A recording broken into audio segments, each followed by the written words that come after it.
अब तुम लोग देखो, पर ये तो इंग्लिश था। परमाणु और आयन तीसरा चैप्टर है। कल के जो चीज बताए हैं और तुम लोग बोलोगे तो समझा देंगे, नहीं तो लिखवाना शुरू करेंगे। देखो लिखवा के समझा दे कि पहले समझा दे उसके बाद लिखवा दे। समझ लो, एक एक लाइन समझो पहले, जो कल का है वही बात रिपीट करेंगे। परमाणु अणु आयन हम लोग फर्स्ट चैप्टर में पदार्थ के बारे में पढ़े, ठीक है। सेकेंड चैप्टर में पदार्थ का वर्गीकरण करें, और थर्ड चैप्टर में क्या करेंगे, पदार्थ के उस छोटे से छोटे कण का अध्ययन करेंगे, जिसे हम लोग क्या बोलते हैं, परमाणु।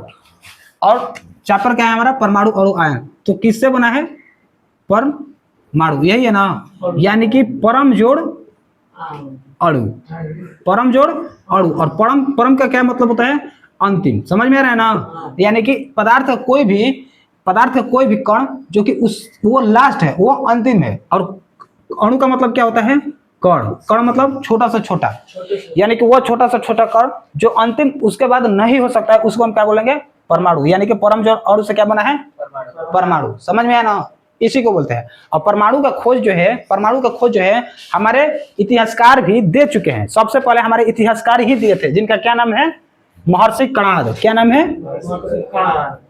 महर्षि कणाद। और उसके बाद इन्होंने जो बोला कि पदार्थ जो है छोटे छोटे कणों से मिलकर बना है ना, इसको और ज्यादा हम टुकड़ा नहीं कर सकते हैं। उसके बाद जो है ग्रीस के भी कुछ नाम हुए, ग्रीस के भी कुछ वैज्ञानिक हुए जो इन कणाद को जो है बातों को आगे ले गए। लूसिफस, क्या नाम था उनका, लूसिफस, नाम लिखवाए थे ना, कल बताए थे ना। लूसिफस जो थे ग्रीस से थे, वो भी बोले कि नहीं, महर्षि कणाद जो है जो बात बोले हैं पदार्थ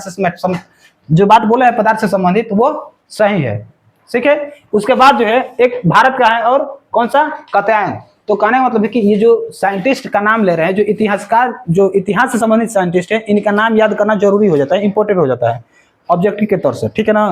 नहीं तो अब क्वेश्चन आएगा, कौन क्वेश्चन इस तरह से आएगा, है ना। तो उस तरह का क्वेश्चन आते रहेगा, तो देख लेना।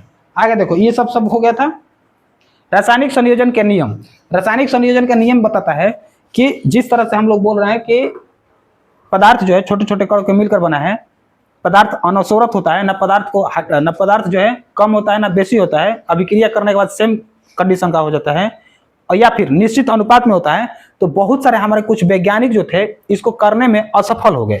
इसी को हम बोलते हैं क्या, परमाणु की संयोजकता, क्या बोलते हैं, रासायनिक संयोजन के नियम, रासायनिक संयोजन के नियम, जो कि हम पदार्थ को जब एक करेंगे, मिलाएंगे, मिक्स करेंगे, तो बहुत सारे साइंटिस्ट फेल हो गए। समझ में है ना। अब देखो, जब परमाणु संयोजक का नियम होगा तो परमाणु संयोजक का नियम 2 होगा। कौन कौन सा नियम होगा, परमाणु संयोजक का नियम कौन सा होगा, 2।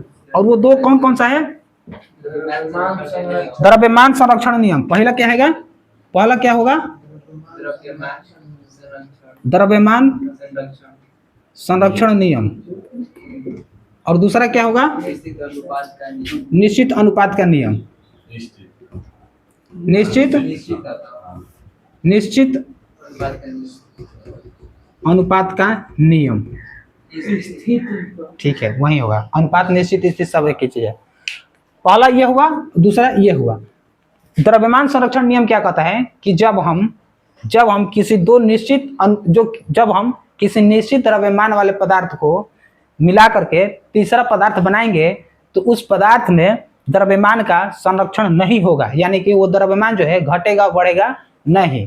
तो क्या होगा, जैसे कि चीनी ले लेते हैं, 5 ग्राम चीनी ले लिए, और क्या ले लेते हैं, बालू ले लेते हैं। सोचो, चीनी और बालू ले लिए 5 ग्राम, तो हमारा जो मिक्सचर बनेगा, जो रिजल्ट आएगा, कितने ग्राम का आएगा, 10 ग्राम का। इसमें 10 ग्राम का होगा। तो इसमें जो है कुछ कम हुआ नहीं, इसमें जो है कुछ ज्यादा हुआ नहीं ना। इसी तरह से 250 ग्राम चीनी ले लिए, क्या ले लिए, 250। और एक अच्छा शरबत बनाने के लिए पानी इसमें कितना मिला है बताओ, 500 ग्राम पानी मिला है, एकदम अच्छा, 1 लीटर। कितना, 1 लीटर। तो हमारा जो रिजल्ट आएगा उसका वेट कितना होगा, 1 kg 250 ग्राम। समझ में है ना। तो ये क्या है, ये द्रव्यमान का संरक्षण नियम बोल रहा है, द्रव्यमान का संरक्षण नियम बोल रहा है। द्रव्यमान जो है ना कम होगा ना ज्यादा होगा। इसी तरह से निश्चित अनुपात क्या बोल रहा है कि जल का अनुपात कितना होता है, याद किया नहीं है, ये 1:8 वाला पर लेते हैं, ठीक है, 1:8 वाला। तो इसका क्या है मतलब कि हम कितनों भी गंदा से गंदा पानी निकाले या फिर कितनों साफ से साफ पानी निकाले, चाहे गंगा जी के निकाले, चाहे खारा समुद्र का पानी निकाले, या फिर नाला नाली के पानी निकाले, या फिर आरओ का पानी निकाले, या फिर चापाकल का पानी निकाले, उन सब का अनुपात कितना आएगा 1.8, 1:8। यही है कि ये क्या है स्थिर अनुपात का नियम, और ये क्या है द्रव्यमान संरक्षण का नियम। अब द्रव्यमान संरक्षण का नियम का जो है कब किया गया था 1774 में। कब टाइम क्या है इसका 1774 में इसका नाम दिया गया था, और इसका कब 1789 में। अब क्या करेंगे हम लोग इसी को लिखेंगे। अब एक चीज और देख लो, अब देखो ये है ना द्रव्यमान का संरक्षण, जैसे यहाँ पर चीनी दिए उसी तरह यहाँ पर क्या है पानी, पानी नहीं, हाँ पानी है समझ लो। जैसे ये चीनी एग्जाम्पल ये सब मिटाते हैं, फाइनल एग्जाम्पल यहाँ तुमको दिखाते हैं। जैसे कि यहाँ पर क्या है 5 ग्राम हाइड्रोजन लिया है, ठीक है, और 20 ग्राम ऑक्सीजन लिया है, और दोनों को मिक्स करेंगे तो हमारा क्या बनेगा H2O बनेगा, और H2O कितना बनेगा 25 ग्राम। H2O कितना बनेगा 25 ग्राम। ये द्रव्यमान का संरक्षण नियम है और ज्यादा कुछ नहीं है। डन, ओके, क्लियर, चलो। और ये क्या है अनुपात, जो मैंने यहाँ पर दिए कि जल कोई भी ले 1.1:8 होता है। अब देखो डाल्टन का परमाणु सिद्धांत क्या है। जब हम बोल रहे हैं कि जब इस तरह की प्रक्रियाएं हो रही थी, जब इस तरह का एग्जाम्पल होकर निकल कर सामने आ रहे थे कि पदार्थ अनुस्वरत होता है, पदार्थ का द्रव्यमान ना कम होता है ना बेसी होता है, अनुपात निश्चित होता है, तो इसको सिद्ध करने वाले व्यक्ति हमारे कौन थे डाल्टन। कौन थे हाँ डाल्टन थे, और इन्हीं ने इस चीज को प्रमाणित किया था कि संयोजकता रासायनिक संयोजक के 2 गुण होते हैं ना, आविष्कार दूसरा चीज होता है, ठीक है। तो ये क्या बोला कि पदार्थ का जो संयोजक है, मतलब रासायनिक जो प्रतिक्रिया रासायनिक अभिक्रिया जो है वो 2, कौन कौन सा है द्रव्यमान संरक्षण सिद्धांत और स्थिर अनुपात। किसने दिया था डाल्टन ने। इनका जन्म कब हुआ था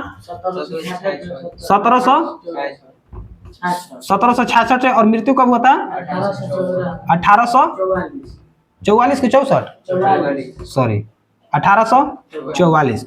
अब डाल्टन साहब जो है इस चीज का प्रमाणित कब किए 1801 में। प्रमाणित कब किए 1801 में। 1801 में समझ में आया ना। कब 1801 में।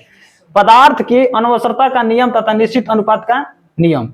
पदार्थ की अनवसरता का नियम और निश्चित अनुपात का नियम। पदार्थ ना तो घटता है और ना ही बढ़ता है। पदार्थ को ना तो बनाया जा सकता है ना ही बिगाड़ा जा सकता है। यही सब बोले हैं कौन डाल्टन भाई साहब। और इन्हीं के द्वारा दिए गए थ्योरी को हम लोग क्या करेंगे डिस्कस करेंगे। लेकिन समझ लो उसके बाद क्या करेंगे हम लोग लिखेंगे।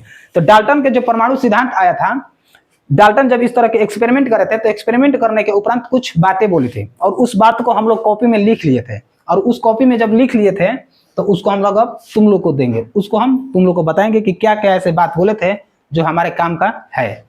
पहला देखो, सभी पदार्थ अत्यंत सूक्ष्म कणों से बना होता है। सबको पता है, ठीक है।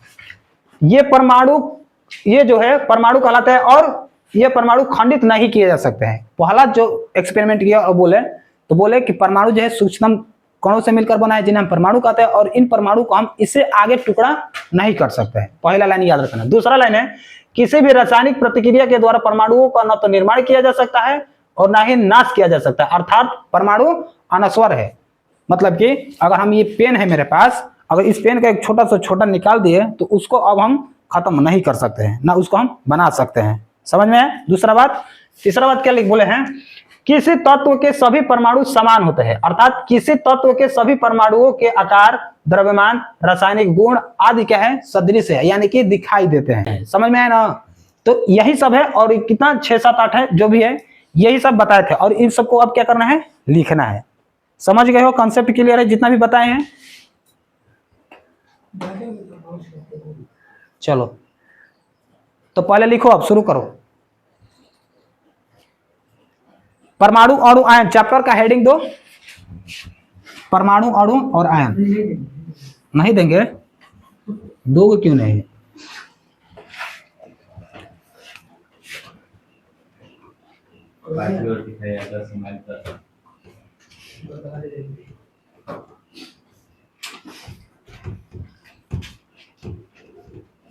परमाणु, अणु और आयन, ये हेडिंग है परमाणु, अणु और आयन।